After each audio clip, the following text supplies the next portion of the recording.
श्री पार्वती राजराजेश्वर दर्शन पूजांगत्वेन लक्ष्मी गणपति पूजां करिष्ये।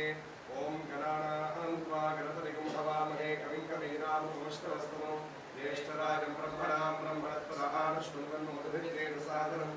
ओम सुमुखाय नमः, ओम एकदन्ताय नमः, ओम कपिलाय नमः, ओम गजकर्णकाय नमः, ओम लंबोदराय नमः, ओम निकटाय नमः, ओम विघ्नराजाय नमः, ओम गणाधिपाय नमः, ओम धूमकेतवे नमः, ओम गणाङ्गलेर्यं मधुरिमां समेतवच्चदा जनोद्यावा पृथिवी अगुमसत्पादा जगतिर्वामस्येदं च